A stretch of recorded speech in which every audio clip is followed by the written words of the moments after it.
لو لسه والدة وبتعاني من تساقط شديد في الشعر وإرهاق مستمر، تقلبات في المزاج أو أعراض اكتئاب ما بعد الولادة، مشاكل في الرضاعة أو إنتاج اللبن، التعب اللي بتحسي بيه بعد الولادة مش دايما بيكون عادي وطبيعي زي ما الناس بتقول.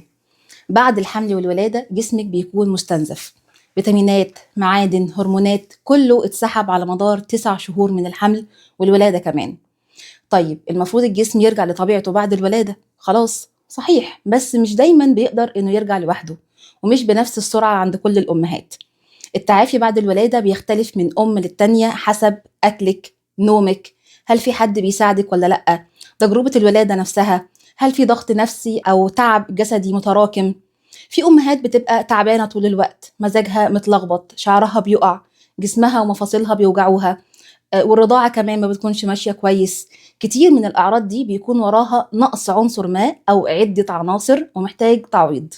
وعلشان تفهمي جسمك محتاج إيه بالظبط، أكيد محتاجة إنك تعملي بعض التحاليل تطمني بيها على نفسك. أشهر التحاليل اللي بنحتاجها بعد الولادة هي صورة دم كاملة، تحاليل الغدة الدرقية، مخزون الحديد، فيتامين دي وبي 12، المغنيسيوم، الزنك. ولو كان في سكر حمل أكيد هتحتاجي إنك تعملي تحليل السكر التراكمي، مهم جدا. الفكرة مش إننا نعمل تحاليل كتير، الفكرة إننا نفهم جسمنا محتاج إيه ونساعده يرجع يقف على رجليه من تاني. وخليكي دايما فاكرة إن الأم الفاهمة بتبقى واثقة وهادية.